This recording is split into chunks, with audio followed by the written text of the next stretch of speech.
जय श्री ओम नमः सिद्धेभ्यः। नमो अरहन्तानं नमो सिद्धानं नमो आयनीयानं नमो भुवज्जायानं नमो लोये सव्वसाहुनम्। ओंकारं बिन्दुसंयुक्तं नित्यं ध्यायन्ति योगिनः कामदं मोक्षदं चैव ओंकाराय नमो नमः। अविरल शब्द गणौघ प्रक्षालित सकल भूतल मल कलंका मुनिभिरुपासित तीर्थ सरस्वती हर्तनो दुरितान् अज्ञानतिमिरान्धानां ज्ञानाञ्जनशलाकया चक्षुरुन्मीलितं येन तस्मै श्रीगुरुवे नमः। श्रीपरं गुरुवे नमः। परम्पराचार्य श्रीगुरुवे नमः। सकलकलुषविध्वंसकं श्रेयसां परिवर्धकं धर्मसम्बन्धकं भव्यजीवमनप्रतिबोधकारकं पुण्यप्रकाशकं पापप्रणाशकम् इदं शास्त्रं श्रीरत्नकरण्डश्रावकाचार्यनामधेयम्।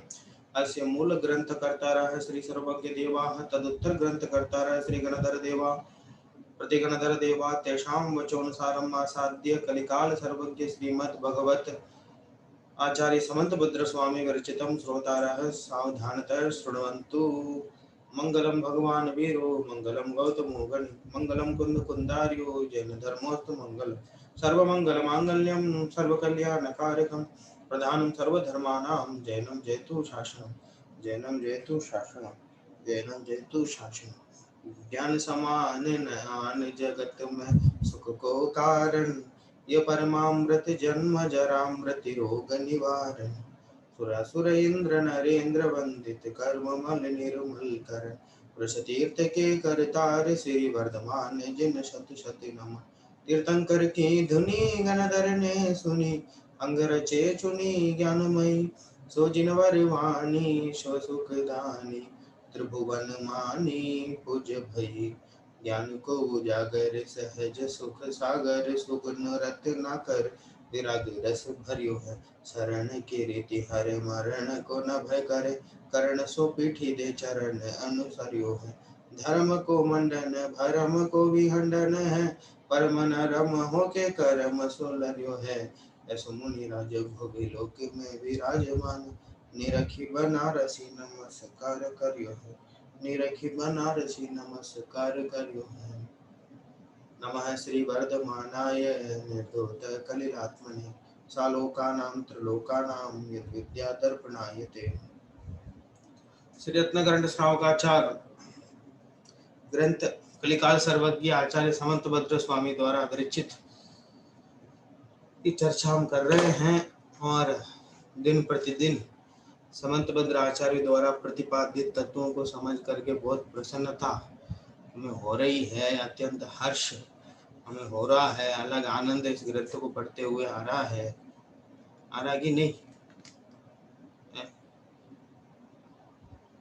हर्ष होना चाहिए, नहीं तो शास्त्र पढ़ने का सही लक्षण है ये आनंद आना चाहिए। ठीक है, रात को 3 बजे भी रखे कक्षा तो अध्यापक के जुड़ने से पहले ही संख्या पूरी होनी चाहिए। ये तो दिन के दिन 3 बजे की बात है। ये बात अलग है कि दिन के जो 3 बजे वो रात के 3 बजे से ज़्यादा भारी होता है, लोगों का एकदम आराम करने का समय होता है। वो तो जो बुजुर्ग लोग हैं, महिलाएं हैं, जो दुकान में बैठने वाले लोग हैं, मोटे लोग हैं, उन लोगों की बात है। तुम तो अभी युवा हो, अभी तो जितनी दूरी तुम्हें दौड़ने के लिए कहें उतनी दूरी बहुत समय से पहले दौड़ करके तय करनी, इतनी फुर्ती तुम में होना चाहिए। ठीक है, अब ठीक है, अब फिर भी आप लोग तो जुड़े हो, अब आप लोगों को भाषण देने का क्या फायदा। जो नहीं जुड़ रहे भाषण तो उनको देना चाहिए, ऐसा नहीं है, जुड़ते उनको भी भाषण देना चाहिए। अब घर पे जो ताला लगाते हैं वो किसके लिए लगाते हैं बताओ।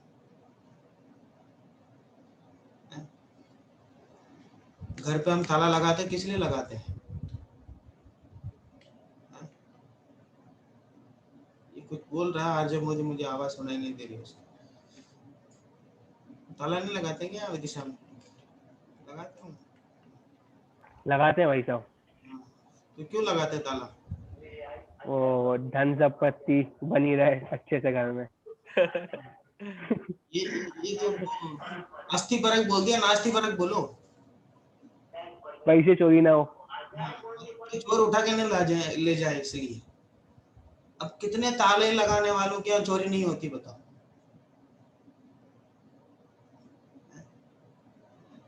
भाई जब चोर आता है तो आराम से तोड़ करके उसको ले जाता है, ठीक है। अब जब चोर आकर के तोड़ करके लेके ही जाता है, पर ताला लगाने का मतलब क्या है? अरे भैया ताला चोर के लिए नहीं लगाया जाता, ताला तो किसी ईमानदार की नियत में कहीं खोट ना हो जावे, तो ईमानदार व्यक्ति के मन में विचार नहीं आ जाए कि देखो अगर सामान खुला रह गया तो किसी के मन में, ये जो अच्छा आदमी है उसके मन में भी विचार आ सकता है कि कहीं चोरी ना हो जाए, मतलब कहीं मैं उठा ना लूं इस चीज को।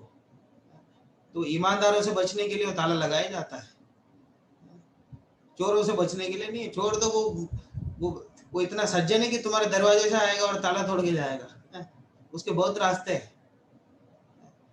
समझ में? तो समय पे आने वालों को भी समय पे आने का भाषण इसलिए दिया जाता है, ये बराबर समय पे आते रहें और ये जो काम कर रहे हैं ये सही काम कर रहे हैं, ये इनको बराबर ख्याल में रखें, ठीक है। चलो, तो कभी ऐसा कोसना मत मन ही मन क्या फालतू को भाषण देते रहते हैं, एक शब्द एक अक्षर भी बकवास नहीं करेंगे, ठीक है। ये बात लिख के रख लेना, जितनी कक्षा में तुम्हें लूंगा समझाऊंगा, एक अक्षर का प्रयोग भी बिना मतलब के नहीं करूंगा तुम्हारे लिए, ठीक है। चलो, इतनी बातों में 16 लोग हो गए हैं। अब थोड़ा सा आधी संख्या अपने पास हो गई, अब अपन विषय में आगे बढ़ते हैं। सम्यक ज्ञान की चर्चा चल रही है। सम्यक ज्ञान को भाव श्रुति ज्ञान कहा। भाव श्रुति ज्ञान रूप सम्यक ज्ञान कैसे जानता है? सम्यक ज्ञान भाव श्रुति ज्ञान को कैसे जानता है, या फिर भाव श्रुति ज्ञान सम्यक ज्ञान को कैसे जानता है? तो चाहे सम्यक ज्ञान को चाहे भाव श्रुति ज्ञान को, बात ये की है। तो उसके स्वभाव और उसके स्वरूप की बात चल रही है। तो 2 श्लोकों के माध्यम से, एक प्रथमान योग एक करणान योग, दोनों की चर्चा हम कर चुके हैं, बहुत विस्तार से हम कर चुके हैं, ठीक है। अब आपसे सुनने का समय मुझे नहीं है, क्योंकि दोनों का मैं स्वरूप पूछूं तो कितने लोग बता सकते हैं? बहुत विस्तार से बताया था मैंने, 1 2 3 4 5, चलो ठीक है। अब चरणानियोग का स्वरूप समझाते हैं। चरणानियोग में देखो, चरणानियोग तो हम जानते ही हैं क्या होता है ना, वो वही बात इसमें कह रहे हैं लगभग। अब चरणानियोग का स्वरूप सम्यक ज्ञान जानता है, ऐसा श्लोक द्वारा कहते हैं।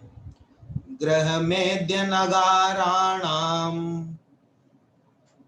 ग्रहमध्य नगाराणां चारित्रोत्पत्ति वृद्धि रक्षांगम चारित्रोत्पत्तिवृद्धिरक्षाङ्गम् चरणानियोग समयम चरणानुयोगसमयम् सम्यक् ज्ञानं विजानाति।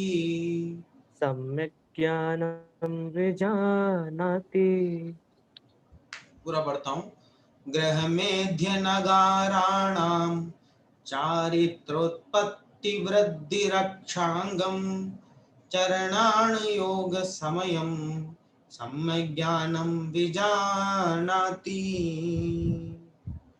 सम्यक् ज्ञानं विजानाति, सम्यक् ज्ञान विजानाति, विशेष रूप से जानता है। कौन जानता है? सम्यक् ज्ञान। किसको जानता है? चरणानुयोग समयम। समयम, समयम शब्द का क्या अर्थ है? समय कितना हो गया? यहाँ समय का अर्थ है सिद्धांत, समय का अर्थ है शास्त्र, ठीक है।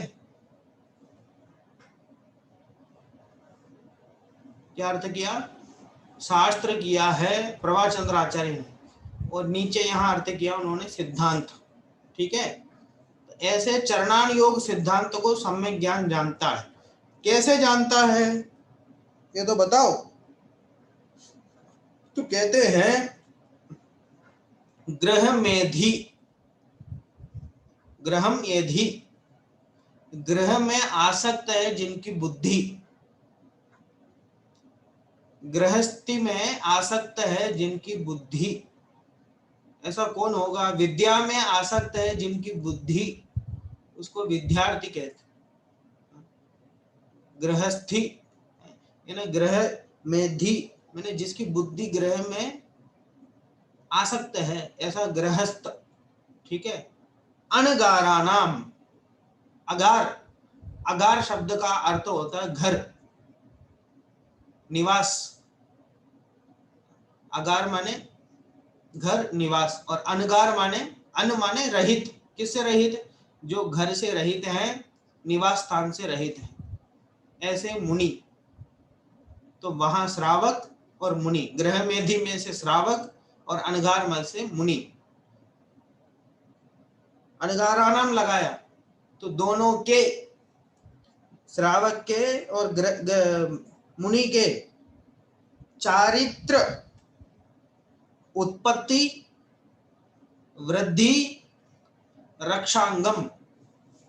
अंगम, अंगम का अर्थ कारण। क्या कारण? किसका कारण?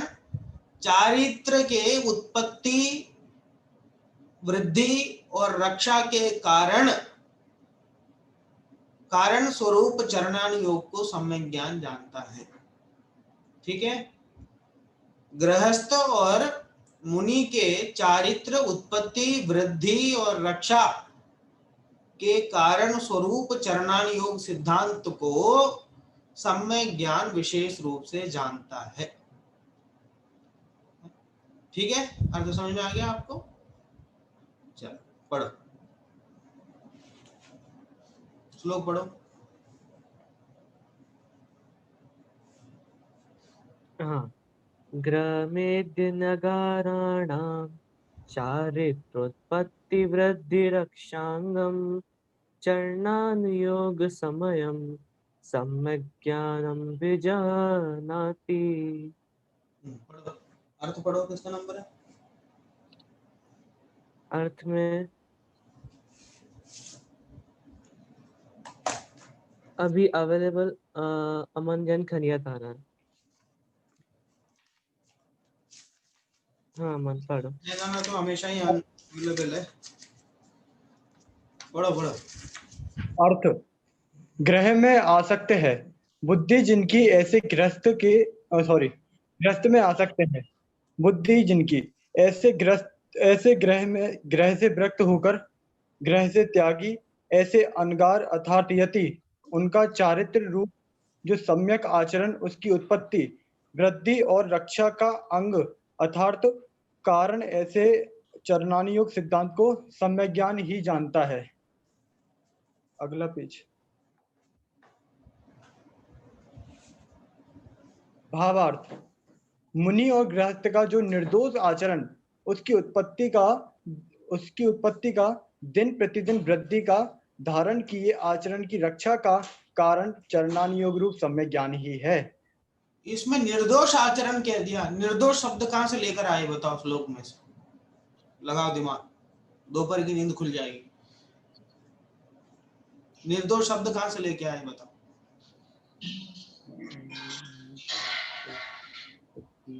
भाई जब समयम। समयम, चारित्र की वृद्धि। निर्दोष आचरण लिखा उन्होंने। आचरण तो मान लो चारित्र में से लिया उन्होंने, निर्दोष कहां से ले लिया? सम्यक ज्ञान में। कौन, किसने बोला? ये तो सम्यक ज्ञान तो है ही ना, इसमें यही है। ज्ञान से लिया है सम्यक। अरे तो सम्यक ज्ञान की चर्चा चल रही ना यहाँ, है ना? तो सम्यक ज्ञान जानता है, इसका मतलब सम्यक ज्ञान तो जानता है वो निर्दोषी होगा। सम्यक दृष्टि का जो आचरण वो निर्दोषी होगा। ठीक है, तो इसलिए वो साइलेंट अर्थ सम्यक ज्ञान की चर्चा से उसको निर्दोष उन्होंने भावार्थ में ले लिया। ठीक है। आचरन्ति मोक्ष मार्गम आराधयन्ति अस्मिन् अनेन इति वा आचारः। जिसमें गृहस्थों और मुनियों के चारित्र का वर्णन पाया जाता है उसे चरणानी योग। द्वादशांग में प्रथम जो अंग है, कौन सा अंग है? आचार अंग। पहला अंग कौन सा है द्वादशांग में? आचार अंग। आचार अंग में क्या होता है?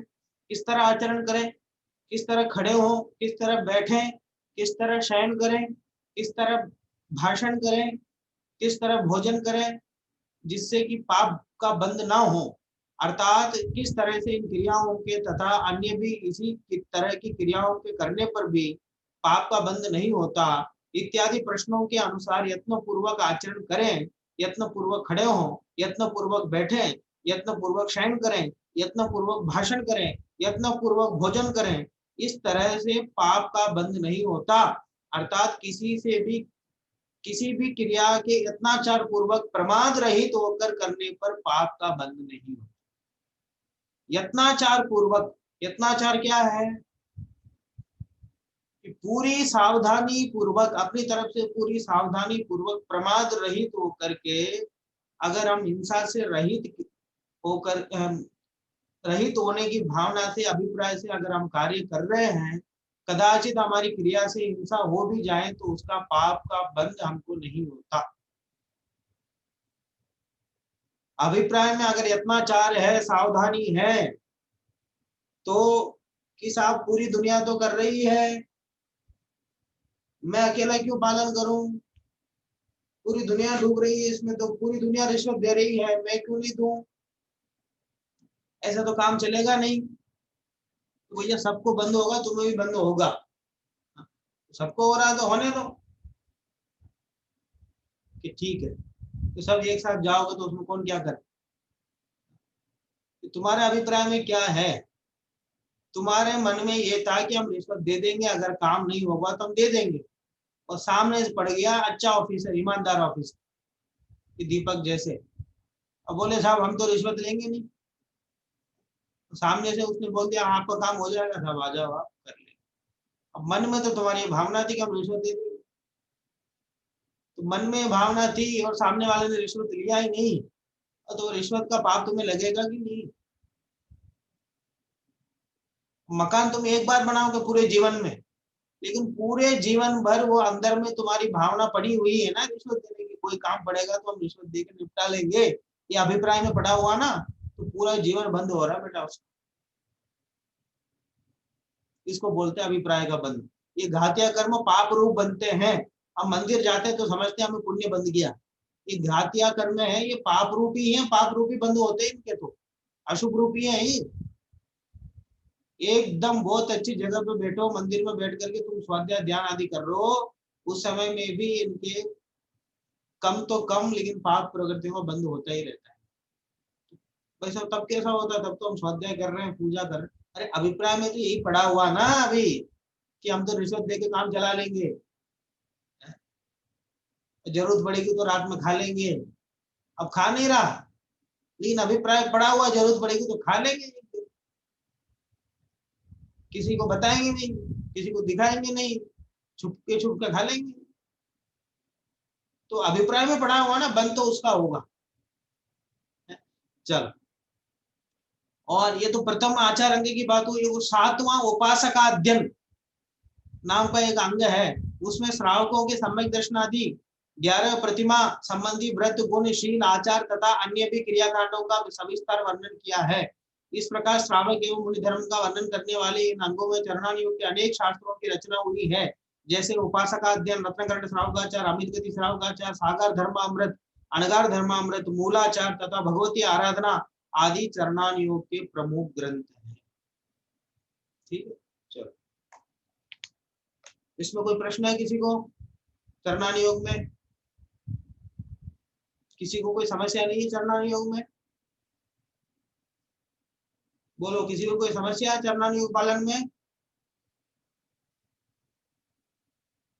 नहीं है? चलो आगे बढ़े। अब आ जाओ द्रव्यानुयोग पे। द्रव्य अनुयोग नाम से ही पता चल जाता है किसका प्रतिपादन करने वाला ये है, द्रव्यों का प्रतिपादन करने वाला। ठीक है, देखो जीवा जीव सुतत्वे जीवा जीवत तत्वे पुण्या पुण्ये च बंध मोक्षौ च पुण्या पुण्ये च बंध मोक्षौ च द्रव्यान् योग दीपः द्रव्यानुयोग दीपः कृत विद्यालोकमातनुते। श्रुत विद्यालोकमातनुते। देखो, द्रव्यान योग दीपः, दीप, दीप माने दीपक, है ना। दीपक अपना दीपक नहीं है, दीपक जो अपन जलाते हैं, तो द्रव्यान योग रूपी दीपक, ठीक है। श्रुत विद्या, श्रुत विद्या माने भाव श्रुति ज्ञान, विद्या माने क्या, ज्ञान, ठीक है। कहाँ पढ़ा था हमने विद्या माने ज्ञान? पहले श्लोक में। ठीक है। नमः श्री वर्धमानाय निर्धूत कलिलात्मने सालोकानां त्रिलोकानां यद विद्या दर्पणाय, ठीक है। और मैं और भी आगे जो श्लोक में आएंगे वहां भी बता दूंगा, है ना। ये न स्वयं वित्त कलंक विद्या दृष्टि क्रिया रत्न करंड भावम नीत नीतस्तमायास्ति पतिच्छ एव सर्वार्थ सिद्धि त्रिशिविष्टपेषु। ये 149 नंबर का श्लोक है, वहां भी विद्या शब्द आया। तो यहाँ श्रुत विद्या माने, श्रुत माने भाव, भाव श्रुत, और विद्या माने ज्ञान, भाव श्रुत ज्ञान। तो द्रव्यान योग नामक जो दीपक है, वह दीपक श्रुत विद्या लोकम, लोक माने कौन से लोक की बात कर रहे हैं? अधोलोक की बात कर रहे हैं कि ऊर्ध्वलोक की बात कर रहे हैं कि मध्य लोक? लोक का क्या अर्थ है दर्शन पाठे? या लोक का अर्थ है प्रकाश। एक आलोक अर्थ होता है ना, आलोक माने प्रकाश, यहाँ लोक का अर्थ भी प्रकाश होता है। तो यहाँ द्रव्यान योगी दीपक श्रुत विद्या रूपी प्रकाश, ये आदि लाइन में उन्होंने उपमा भी दे दी और दो उपमा दी। दीपक की उपमा किसको दी? द्रव्यान योग को। और दीपक में से जो प्रकाश निकल रहा है वो प्रकाश की उपमा किसे दी? भाव श्रुति ज्ञान को। तो द्रव्यान योग नामक जो दीपक है वह भाव श्रुति ज्ञान रूपी प्रकाश को आत्नुते फैलाता है। छोटे से कमरे में आप लेके जाओ दीपक को, कितना प्रकाश फैलेगा उसमें। और बगल में बड़ा कमरा हो, पहले उसमें सम्यक चारित्र के 202 नंबर कमरे में ले जाओगे, उतना प्रकाश उसमें फैलेगा कि नहीं दीपक में? और उसमें चेतन धाम के कमरे में ले जाओगे तो वहां उतना प्रकाश फैलेगा। फिर वहां से प्रवचन हॉल में लेके आओगे तो उतना प्रकाश फैलेगा। तो वो उसका स्वभाव, प्रकाश का स्वभाव फैलना होता है। तो आतनुते माने वो विस्तार करना, फैलना, ठीक है। तो ये द्रव्यान योग नामक जो दीपक है वह भाव श्रुति ज्ञान को, भाव श्रुति ज्ञान रूपी प्रकाश को फैलाता है, विस्तार करता है। किस प्रकार विस्तार करता है? ये ऊपर की लाइन में जीवा विस्तार करता माने स्पष्ट करता है, जानता है, ये अर्थ लेना। आते होते का सीधा अर्थ आप जानता है, ये प्रकाशित करता है, ऐसे ही अर्थ लेना, ठीक है। जीवा जीव सुतत्वे, जीव अजीव तत्वे, जीव तत्वे अजीव तत्वे, पुण्य अपुण्य, पुण्य अपुण्य, पुण्य तत्वे अपुण्य तत्वे। अपुण्य कौन है? ये पुण्य का ऑपोजिट कौन है? पाप। तो पुण्य तत्व और पाप तत्व। और बंध मोक्षव च, मोक्षव लगा दिया, इसका मतलब वो तत्व को सबके साथ लगाना है। जीव तत्व, अजीव तत्व, पुण्य तत्व, पाप तत्व, बंध तत्व और मोक्ष तत्व, ठीक है। इनका विस्तार करता माने इनको प्रकाशित करता है। मतलब तत्वों की बात जिसमें हो वो द्रव्यान योग है। सीधी सीधी बात कहना चाहते समर्थभद्र स्वामी। लेकिन समर्थभद्र स्वामी एक बात जची नहीं, आप एक भूल आप कर बैठे। बोले क्या? ये 6 तत्व भी गिनाए आप, आपको पता नहीं है? तत्व कितने होते हैं? एक बार प्रवेश ले लेते हैं आप पुनर्जन्म स्मारक में। 7 तत्व होते हैं और आपने पुण्य पाप को भी जोड़ दिया इसमें। इसका मतलब 9 गिनाना चाहिए था आपको। आपके पास श्लोक की कमी थी तो दूसरा श्लोक लिख लेते। बोले इतने कमजोर नहीं है समंतभद्र स्वामी, ऐसे ही कलिका सर्व के नहीं कह दिया उन्होंने, 2 छ लगा दिया। 2 तत्व रह गए ना, कितने तत्व रह गए अभी?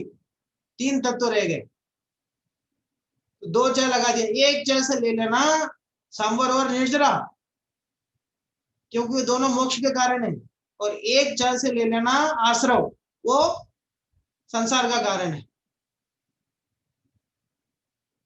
ठीक है, 2 छ लगा दिया। बोले भाई हमने तो लिखा है, तुम्हें पढ़ने नहीं आता तो हम क्या करें? बोले तुम पहले हमसे सीखो, हम क्या तुम्हारे स्मारक में आवे? वे आचार्य हैं, मैंने कहा हमने तो लिखा है, तुम पढ़ना सीखो पहले कैसा पढ़ा जाता है श्लोक। वो 4 शब्द से 2 छ शब्द लगा दिया, और उसमें से 3 हम तत्वों को लेना है। 1 छ शब्द से कौन सा लेना है? समर और निर्जरा, और 1 छ से लेना आश्रव। तो 9 पदार्थ तो पूरे आ गए उसमें, पुण्य पाप को जोड़ करके 9 पदार्थ हो गए। 7 तत्व और पुण्य पाप 9 पदार्थ है।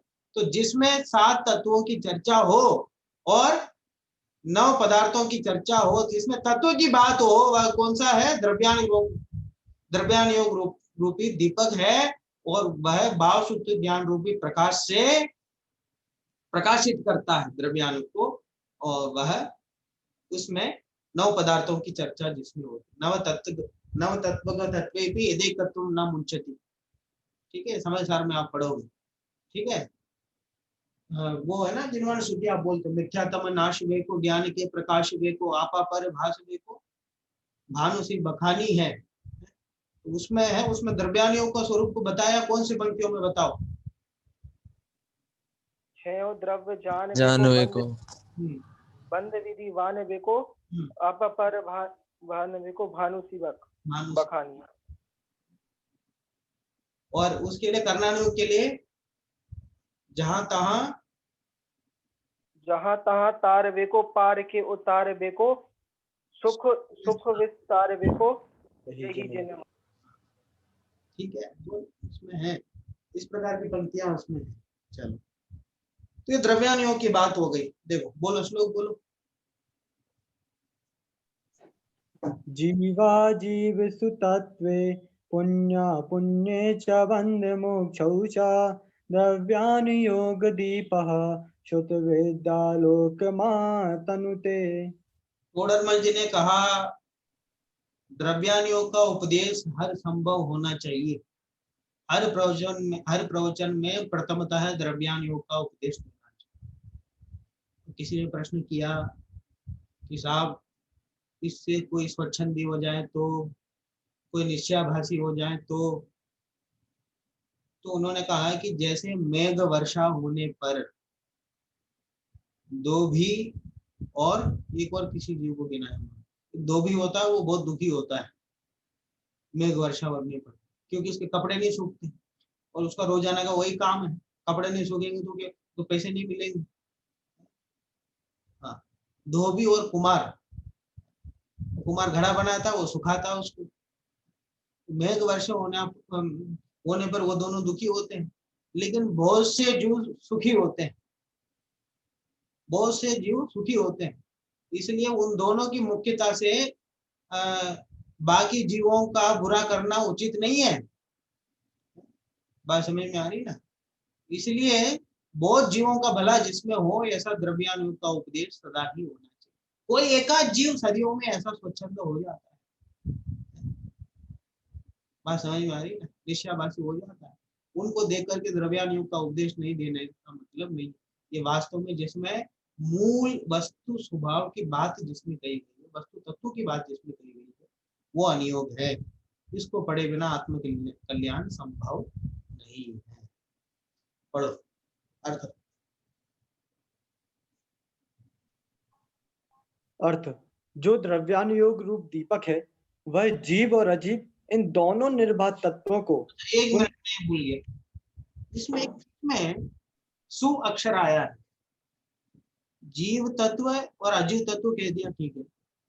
सु अक्षर क्यों आया है?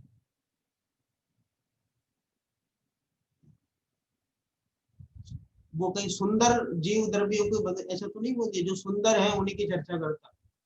नहीं, प्रयोजन भूत के लिए सच्चे नहीं भाई सब 7 के लिए।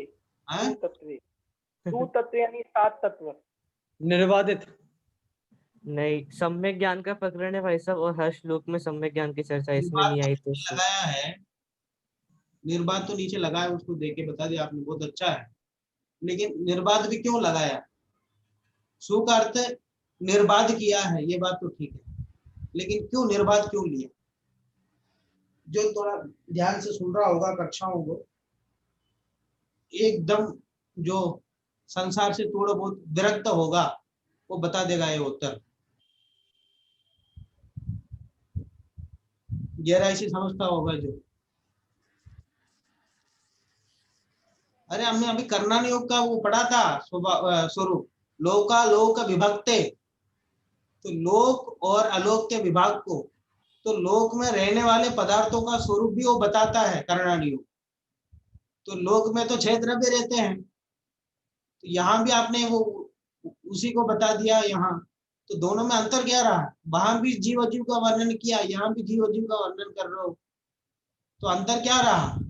कि भैया वहां जीव अजीव का हमने बंद की चर्चा की, या विशुद्ध स्वभाव की बात कर, या स्वभाव की चर्चा कर रहे।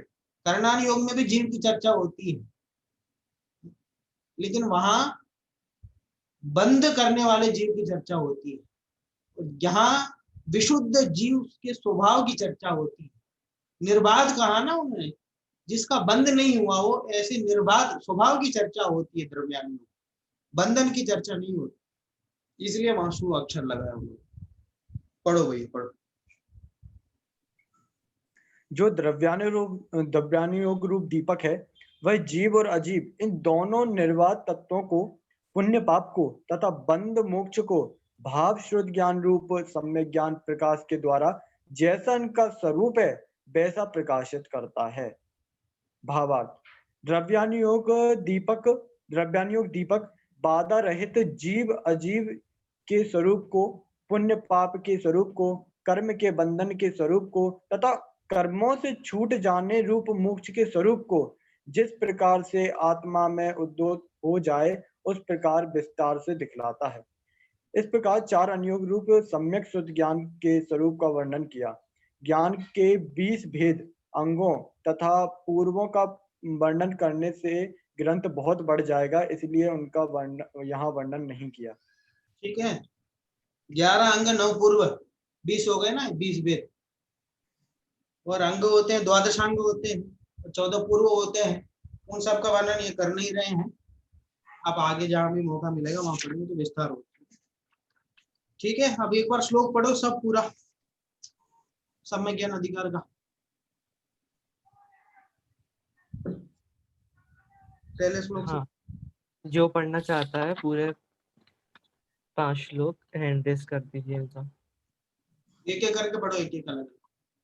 चलो एक एक करके पढ़ लो, मैं नाम बोलते जाता हूँ, अपने आप से अनम्यूट कर लो। सर्वप्रथम सम्मेत पाटिल।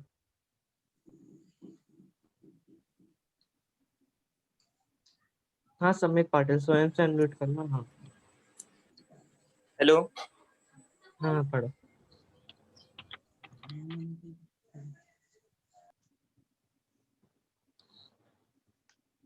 पढ़ो, क्या हुआ?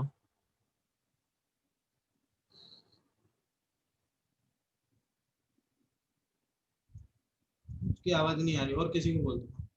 चलो उसके बाद सौरभ काले गोरे। 42 पहला श्लोक सम्यक ज्ञान का।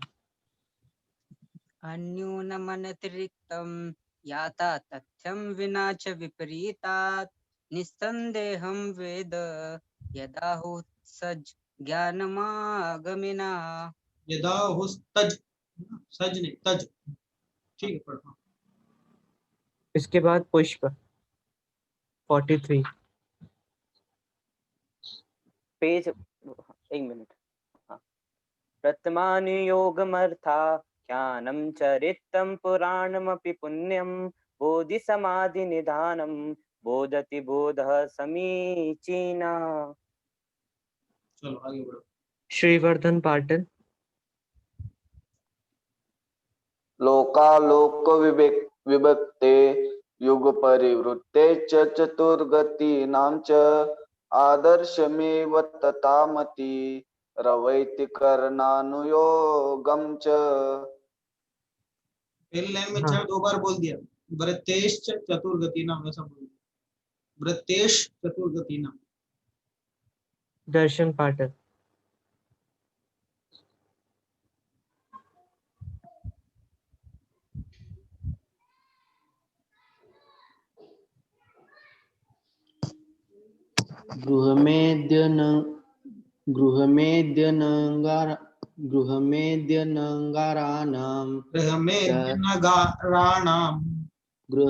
गृहमेद्यनगाराणां चारित्रोत्पत्तिवृद्धिरक्षाङ्गं चरणानुयोगसमयं सम्यक् ज्ञानं विजानाति।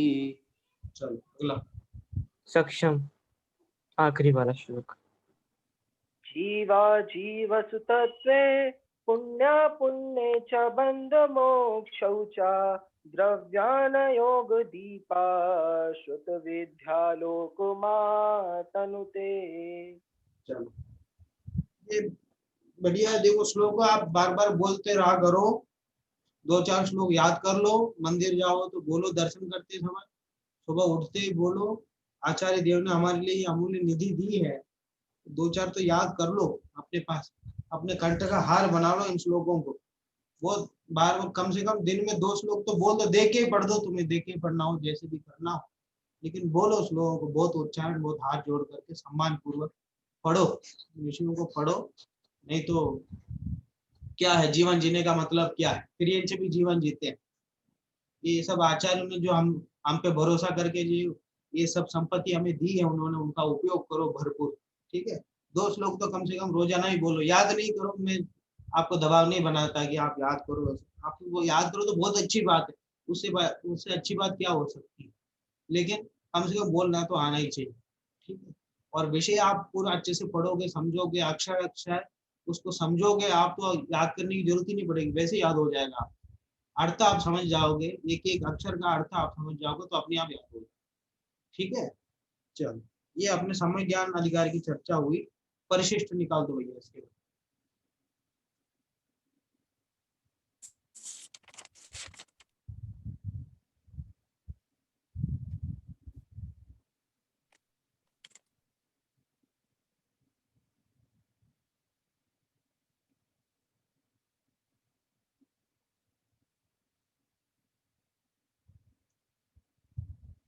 वो गाने वाले की तो तबीयत खराब है, और कौन है? जी सर।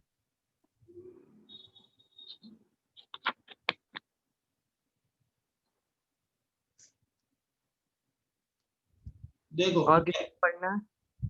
बच्चों में किसी से पढ़वा लेते हैं भाई साहब। हाँ आर्जव से पढ़वा लेते हैं। पढ़ो। ज्ञान को जागर सहज सुख सागर सुगुण रत्नाकर वैराग रस भर्यो है शरण की रीति हरई मरण को भय न करई कर्ण सो पीछी दे चरण अनुसर्यो है धर्म को मंडन भरम को विहंडन है परम नरम होके करम सो लर्यो है ऐसो मुनि राज भुवि लोक में विराजमान निरखी बनारसी नाम से कार्य कार्यो है। देखो ज्ञान को उजागर, इसमें साधु की स्तुति की गई है। ज्ञान को उजागर, जिन्होंने ज्ञान को उजागर कर दिया है, प्रकट कर दिया है। सहज सुख सागर, सहज रूपी जो सुख है उस सागर में जिन्होंने डुबकी लगा दिया है। सुगुण रत्नाकर, रत्नाकार लिखा उसको रत्नागार कर लेना, गा आएगा गा। ठीक है, रत्नागार सुगुण, सुगुण का रत्नों की खान है। ठीक है, सुगुण अच्छे गुणों, मतलब रत्नत्रय रूपी जो गुण है, सम्यक दर्शन, सम्यक ज्ञान, सम्यक चारित्र, उनके 3 रत्न होते हैं ना, उनके खान है। विराग रस भरियो है, विराग रस से भरे है। कितने विशेषण हो गए? ज्ञान को उजागर किया है जिन्होंने, सहज सुख सागर में जो डुबकी लगाते हैं, और सुगुण सम्यक दर्शन, सम्यक ज्ञान और सम्यक चारित्र के खान है, और विराग रस से भरे हुए हैं। विराग माने वैराग्य, वैराग्य रस से भरे हुए। 4 विशेषण। 5वां विशेषण, शरण की रीति हरे। शरण, शरण, शरण की रीति हरे, इसको हरण कर दिया है, माने शरण की रीति नहीं है उनके पास, उनकी रीति नीति में शरण नहीं है। शरण माने किसी के आश्रय में जाना, किसी के आश्रय में वे जाते नहीं, इसको बोलते शरण की रीति है। मरण को ना भय करें, मरण से डरते नहीं है, कितने बड़ा उपसर्ग आ जाए शांति से बैठ जाते हैं, मरण से डरते नहीं है। 6 विशेषण हो गए। और 7वां देखो, करण सो पीठी दे, करण को पीठ दिखाते हैं। करण कौन है? इंद्रियों को करण बोलते हैं। इंद्रिय हैं, इंद्रियों को, इंद्रिय विषयों को पीठ दिखाते हैं। पीठ दिखाते माने उनकी तरफ ध्यान नहीं देते, उनको हरा दिया उन्होंने, ठीक है, उनको दबा दिया है। इंद्रिय विषयों में फंसते नहीं, विषय आशा वशाती तो निरारंभ परिग्रह, ठीक है। तो करण सो पीठित है, करण को जिन्होंने पीठ दिखा दिया है, मतलब उनकी तरफ ध्यान नहीं है। चरण अनुसरियो है, चरण का अनुसरण करते हैं। चरण कौन है? आचरण, आचरण का अनुसरण करते हैं। अनुसरण माने पालन करते हैं, आचरण का पालन करते हैं, ठीक है। इंद्रियों में फंसते नहीं है, आचरण का पालन करते हैं। तो ये 8 विशेषण हो गए 2 लाइन में। धर्म को मंडन, धर्म का मंडन करते हैं, महिमा मंडन करते हैं। किसका? धर्म का। चिररक्षक धर्म हमारा हो, वो धर्म हमारा चिरसाथी, जग में न हमारा कोई था, हम भी न रहे जग के साथ, ठीक है। धर्म का मंडन करते हैं। दूसरा अर्थ ऐसा किया जा सकता है कि उनसे धर्म मंडित होता है, ऐसे साधुओं से धर्म मंडित होता है, ये भी अर्थ लिया जा सकता है। भ्रम को विखंडन है, भ्रम का विखंडन करते हैं। मंडन तो धर्म का करते हैं, और विखंडन माने नाश, निषेध किसका करते हैं? भ्रम का करते हैं। भ्रम माने कौन? मिथ्यात्व, ठीक है, मिथ्यात्व का नाश करते हैं। परम नरम होके कर्म सो लड़ियो है, लड़ाई करते हैं, लड़ते हैं मुनिराज। मालूम किससे लड़ाई करते हैं? कर्म, कर्म सो, कर्मों से लड़ाई करते हैं और जीतते हैं। कि साहब बहुत गुस्सा करते होंगे, फिर तो तलवार से लड़ाई करते होंगे, कि नहीं, परम नरम होके कर्म सो लगे, परम नरम होकर के बहुत कोमलता से लड़ाई करते हैं। ऐसे नहीं तुम्हारे से चिल्लाते, गाली गलौज करते, मारते पीटते, ऐसा नहीं। परम नरम होके कर्म सो लड़ियो, परम नरम होकर के, कोमल होकर के कर्म से लड़ते हैं। कहने का तात्पर्य वो अपने स्वभाव में लीन रहते हैं, तो कर्म अपने आप हारते जाते हैं, यही है। ऐसो मुनिराज भुवि लोक में विराजमान है, ऐसे जो मुनिराज हैं, ऊपर तो गिना गुण उन्होंने गिनाए 8, 9, 10, 11 गुण जो गिनाए उन्होंने, 11 विशेषण गिनाए। ऐसे विशेषणों से युक्त मुनिराज भुवि लोक में, इस लोक में विराजमान है, इस पृथ्वी लोक में विराजमान है। कह रहे 3 लोक में जहां भी वे विराजमान हो, निरखी दर्शन करके बनारसी, बनारसी दास नमस्कार करियो है, नमस्कार करता है। बनारसी दास जी नमस्कार करते हैं। निरखी माने दर्शन करके, कि साहब आपको पता ही नहीं है कहाँ है, फिर कैसे? यार अभिप्राय में दर्शन करने का भाव है। बोले 3 कम 9 करोड़ मुनिराजों की जय हो, वे तुमने गिने? नहीं साहब, शास्त्र में लिखा है, और दर्शन करने का भाव है मन में। जितने भी भाव लेंगे संत, सबको नमस्कार हो। तो साहब तुम्हारे सामने कितने हैं? कि साहब वो तो पता ही नहीं, कोई एक भी नहीं है अभी तो। मतलब हम जहां बैठे हैं, सामने कोई है कि नहीं है?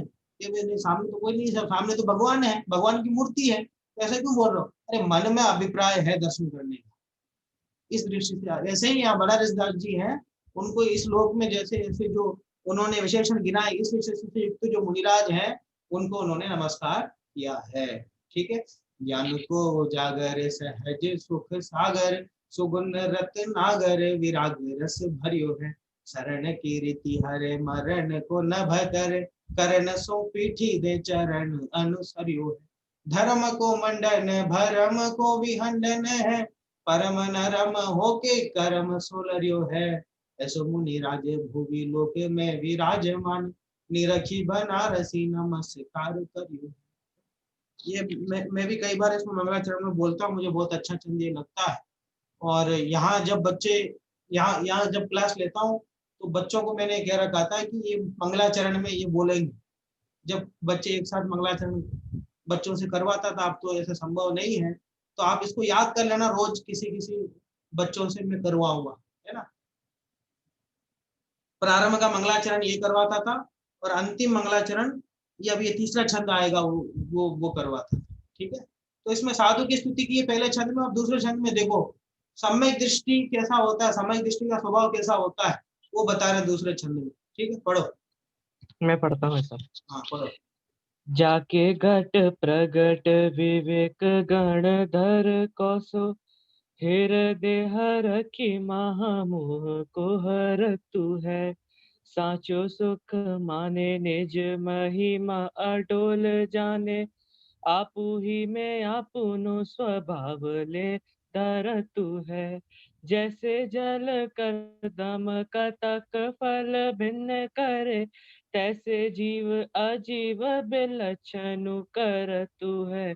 आत्म शक्ति साधे ज्ञान को उदय आराधे, सोई सम कीर्ति भव सागर तर तू है। उदो उदो उदय नहीं उदो। पर देखो जैन धर्म की परिपाटी में स्वर अच्छा नहीं हो तो चलेगा, उच्चारण सही होना चाहिए। उच्चारण सही हो और स्वर में कहीं अच्छा हो नहीं हो तो भी कोई दिक्कत नहीं, वो कोई बहुत बड़ा दोष नहीं, उसमें हम क्या कर सकते हैं, हमारी आवाज ही ऐसी तो हम क्या करें उसमें, लेकिन उच्चारण सही करना ये अपने हाथ में। चलो, जाके घट प्रगट विवेक गणधर को सो हो, किससे तुलना कर रहे हैं सम्यक दृष्टि की। जाके जिसके घट, जिसके आत्मा में प्रगट विवेक, विवेक प्रकट हुआ है, विवेक माने भेद विज्ञान प्रकट हुआ है, किसके समान, गणधर को सो। गणधर को जैसे भेद विज्ञान प्रकट हुआ है वैसे भेद विज्ञान सम्यक दृष्टि को प्रकट हुआ है। सम्यक दृष्टि की तुलना गणधर से कर रहे हैं।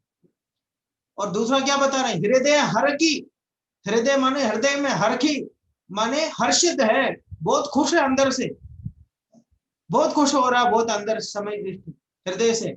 किस लिए, फिर महामोह को हरत्व है, महामोह का नाश कर दिया उसने, मिथ्यात्व का नाश कर दिया, तो मन में बहुत प्रसन्नता है उसको। सांचो सुख माने अपने आत्मिक सुख को ही सच्चा सुख मानता है। निज महिमा अडोल जाने, अपनी महिमा अडोल, मतलब एकदम कंपाइमान नहीं होता। अडोल माने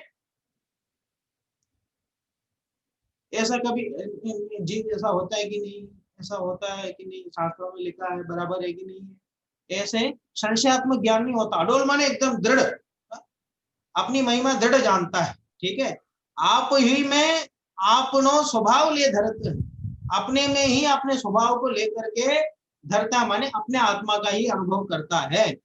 जैसे जल करदम कतक फल भिन्न करे, जैसे जल करदम, करदम माने कीचड़, और जल, जल मिला हुआ, जो जल में कीचड़ मिला हुआ हो तो कतक फल भिन्न करे।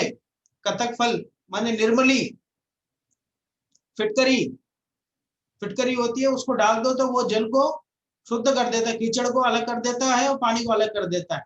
तो कीचड़ नीचे जम जाती है और पानी ऊपर आ जाता है। ठीक है, तो ऐसे ही ये सम्यक दृष्टि भी क्या करता है,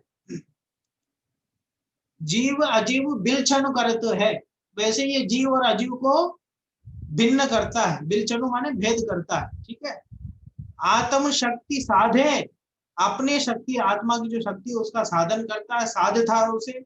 ज्ञान को उदो, उदो माने प्रकट, ज्ञान को प्रकट होकर के आराधे, आराधना करता है। सोई समकीति, सोई ऐसे ही सम्यक दृष्टि भव सागर तरतु है, भव सागर से तर जाता है, मुक्ति को प्राप्त कर लेता है। पढ़ो, आगे पढ़ो। हाँ, अमन अमन खड़े रहना, पढ़ो।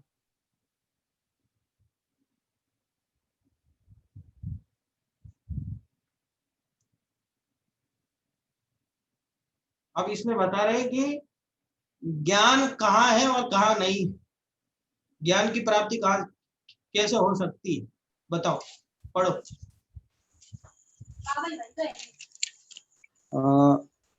ये तीसरा वाला, भेष में न ज्ञान नहीं ज्ञान गुरु वर्तन में, मंत्र जंत्र तंत्र में न ज्ञान की कहानी है, जंत्र में न ज्ञान नहीं ज्ञान कवि चातुरी में, बातने में ज्ञान नहीं ज्ञान कहाँ वाणी है, ताते वेश गुरु ता कवित्र ग्रंथ मंत्र बात, इन ते अतीत ज्ञान चेतना निवासी निशानी है, ज्ञान ही में ज्ञान नहीं ज्ञान और ठोर कहूँ, जाके घट ज्ञान सो ही ज्ञान का निदानी है। कह रहे भेष में ना ज्ञान, भेष में ज्ञान नहीं है साहब, ये तो एकदम लाल कपड़ा पहने एकदम भगवाधारी है, इनको बहुत ज्ञान होगा। कह रहे भेष में ज्ञान नहीं, ये तो नग्न रहते हैं साहब, इनको ज्ञान बहुत होगा। कि नहीं, भेष में कोई ज्ञान नहीं है साहब, भेष से किसी को ज्ञान नहीं आता। नहीं ज्ञान गुरु वर्तन में, गुरु बन के घूमने में ज्ञान नहीं है कि साहब ये तो बहुत अच्छे तो ज्ञानी है, एकदम गुरु है, सबको सब इनको गुरु मानते हैं, तो भाई इससे कोई ज्ञान नहीं होता। मंत्र जंत्र तंत्र में ना ज्ञान की कहानी है। मंत्र, कोई मंत्र आपको दे दिया, ये मंत्र का जाप करो तो इससे ज्ञान हो जाएगा, कोरोना दूर हो जाएगा, इस मंत्र को पढ़ो तुम रोजाना, तो उसमें ज्ञान की प्राप्ति नहीं है। जंत्र माने तावीज दे दिया, वो दे दिया कि तुम इसको लगा लो, गंदे तक लगा दो, कर लो, ये कर लो, तो ये सब हो गया जंत्र। और तंत्र में जादू टोटका आदि करते हो तंत्र, इन सब में कोई ज्ञान नहीं। अरे साहब इनको तो बहुत मंत्र याद है, ये तो साहब ऐसे तावीज देते हैं एकदम सारे रोग दूर हो जाते हैं, तो बहुत ज्ञानी होंगे साहब। और तंत्र में साहब ये पता नहीं ऐसा जादू टोटका करते हैं, बहुत एकदम चमत्कार करते हैं, बोलते इनमें कोई ज्ञान नहीं। किसी वेश में ज्ञान नहीं है, गुरु बन के घूमने में, गुरु वर्तन का ना, गुरु बन के घूमने में ज्ञान नहीं है। मंत्र जंत्र तंत्र में ज्ञान नहीं है, ज्ञान की कहानी उसमें नहीं है। कह रहे ग्रंथ में ना ज्ञान हो, कह रहे ग्रंथ में भी ज्ञान नहीं है कि साहब रत्न साहब तो बहुत अच्छा है, एकदम ज्ञान वाला ग्रंथ है कि नहीं, ग्रंथ में ज्ञान नहीं है। ग्रंथ तो पुद्गल है, और पुद्गल में ज्ञान कहां से होगा। कह रहे ग्रंथ में ज्ञान नहीं ज्ञान कवि चातुरी में है। कवि चातुर्य, ये कवि लोग होते हैं, शब्दों को इधर उधर बिठाते हैं, अंतिम शब्द एकदम एक जैसा मिलता है, बात कुछ उसमें होती नहीं है, लेकिन वो शब्दों को ऐसा एकदम ऐसा प्रस्तुत करते हैं, अब ऐसा लगता है बहुत बढ़िया कविता है। तो कह रहे हैं इस प्रकार की कोई ऐसा तुम्हारे पास चातुर्य आ जाए कि तुम अच्छे कवि बन जाओ, शब्दों को इधर उधर करना सीख लो, तो कह रहे हैं उसमें कोई ऐसे बहुत बड़ी ज्ञान की बात नहीं है, उससे कोई ज्ञानी नहीं कहलाओ। और चातुर्य, कवि चातुर्य दोनों को साथ में ले सकते हो, अलग भी ले सकते हो। कवि बन के घूमने में भी ज्ञान नहीं है, और चातुर्य करना साहब ये तो ऐसी बात करते हैं कि सामने वालों को मना ही लेते हैं, और सामने वालों को मना ही कर ऐसे कर लेते हैं, ऐसे तर्क देते हैं, ऐसी बात समझा देते हैं, तो उसमें भी ज्ञान नहीं। और क्या कह रहे हैं, बातन में ज्ञान नहीं कि साहब ये तो बहुत अच्छा विवेचन करते हैं, बहुत अच्छा व्याख्यान करते हैं, 1 घंटे से पहले तो उठते नहीं है, और बहुत बढ़िया बोलते हैं साहब, बहुत अच्छी शैली है इनकी, बहुत अच्छे से बोलते हैं, तो बोले ये तो ज्ञानी होंगे। कह रहे नहीं, ये ज्ञान नहीं, बातन में ज्ञान नहीं। और ज्ञान कहाँ, वाणी, हम तो साहब जिनेंद्र भगवान की वाणी को मानते और किसी को मानते नहीं।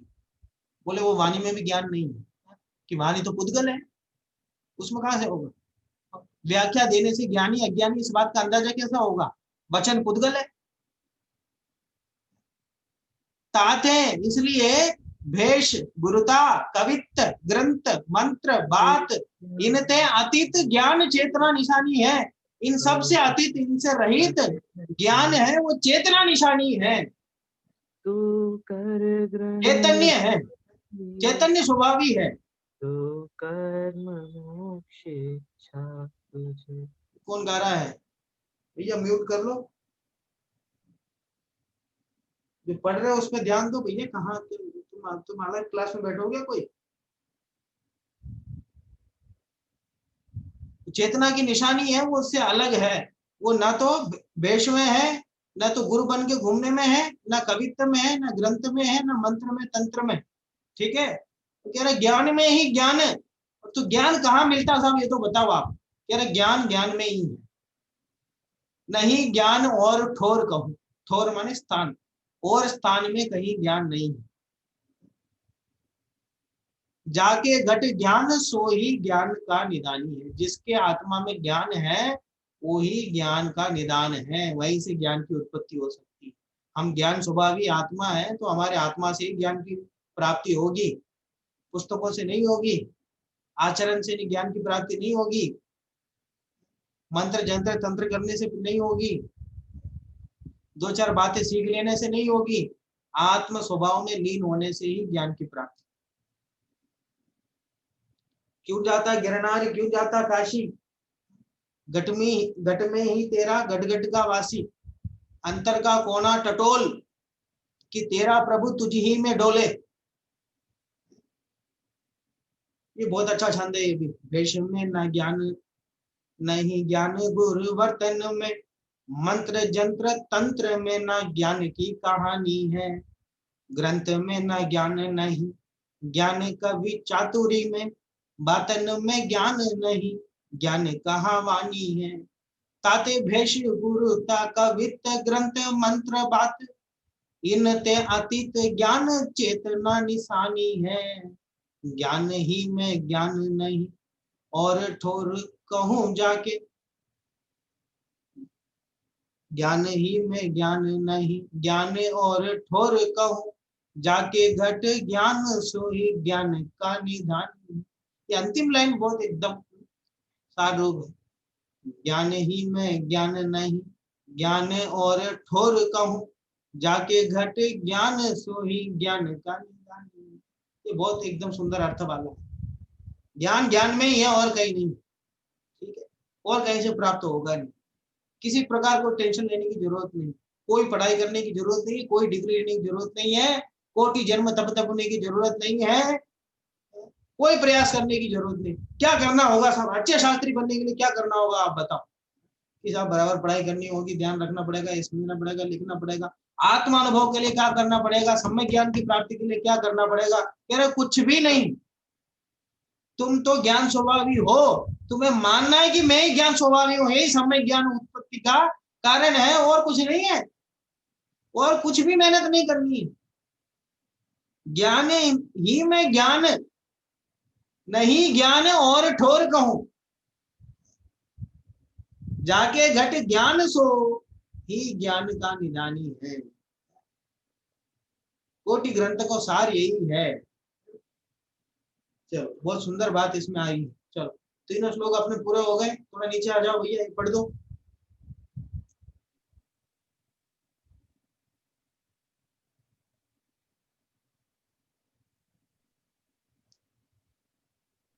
जिसको पढ़ना है वो अपने आप से अनम्यूट कर ले। चलो मैं पढ़ देता हूँ।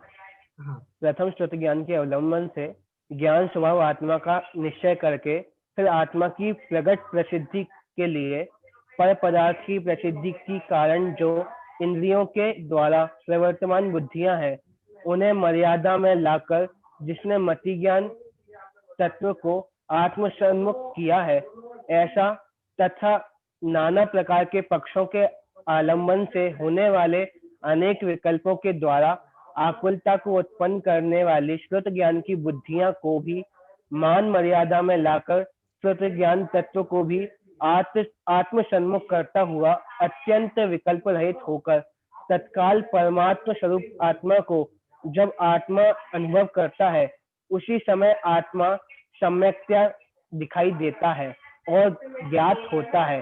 वही सम्यक दर्शन और सम्यक ज्ञान है।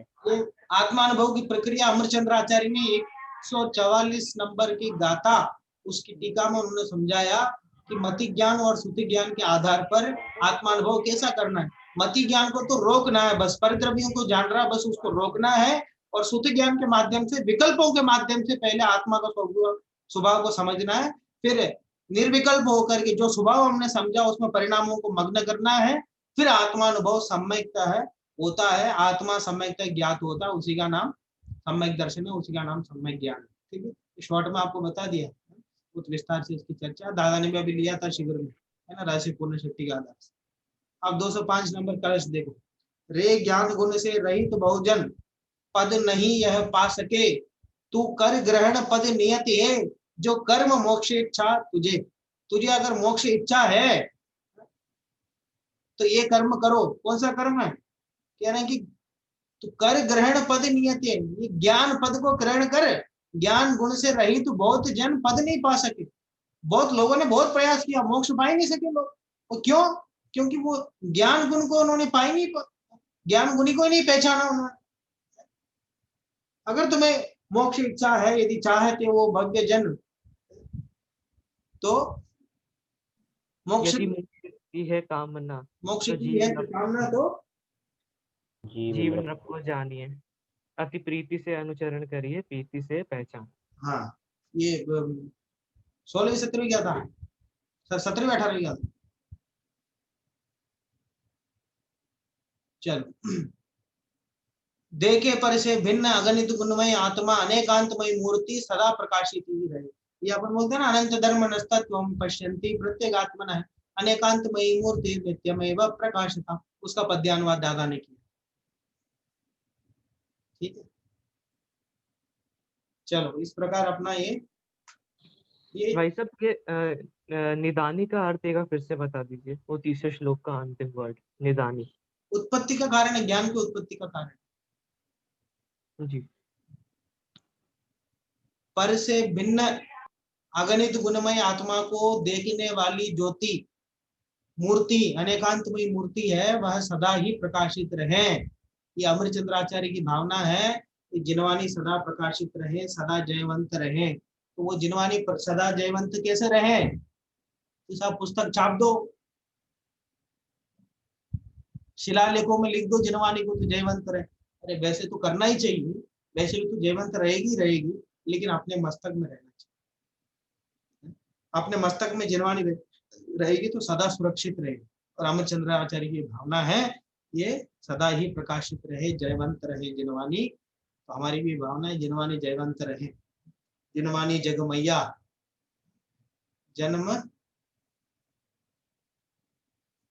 जन्म दुख मेट दो। चलो बहुत बातें हैं कहने को, लेकिन अब हमको जल्दी आगे बढ़ना है। समय ज्ञान अधिकार अपना पूर्ण हुआ। प्रश्न मैंने कहां तक लिखवाए थे?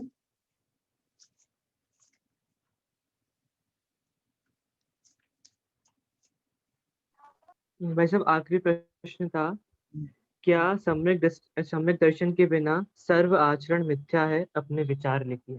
ठीक है, चलो फिर मतलब समय ज्ञान के लिखवाए मैंने अभी तक। ठीक है, मैं कल लिखवा के आगे बढ़ूंगा। तो कल से अपन बराबर 8 बजे ले लेंगे। अब वो शास्त्री फाइनल वाले पेपर देने के लिए आए हैं, तो उसमें थोड़ी मेहनत लग रही है, वहाँ काम ज्यादा देखना पड़ रहा है उनको। तो इस वजह से आज सुबह तो मैं आ नहीं पाया, लेकिन कल से आ जाऊंगा। टाइम सेट कर दिया मैंने, बराबर 8 बजे ले लूंगा मैं। तो अपन आगे चारित्र अधिकार बढ़ा देंगे। कल आपको पूरा प्रश्न में लिखवा दूंगा और एग्जाम का फॉर्मेट भी आपको बता दूंगा। ठीक है, और समय मिले तो अपन चारित्र अधिकार शुरू कर देंगे, नहीं तो मैं अभी पूरा उपसंहार एक बार सम्यक दर्शन सम्यक ज्ञान को कल हम क्लोज कर देंगे।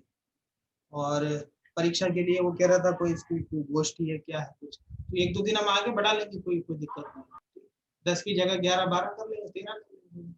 ठीक है, लेकिन आप बच नहीं सकते, 2-4 दिन और आगे बढ़ लेंगे, और क्या उसमें दिक्कत। जितना दिन बढ़ेंगे उतना कठिन परीक्षा होगी, मुझे समय ज्यादा मिलेगा प्रश्न बनाने के लिए। ठीक है, तो उसमें ऐसे कोई चिंता की बात नहीं। चलो पूरा करो भैया। हाँ, जिनवाणी स्तुति। अनंत धर्मणस्तत्त्वं पश्यन्ति प्रत्यगात्मनः अनेकान्तमयैर्मूर्ते नित्यमेव प्रकाशिता। रावण।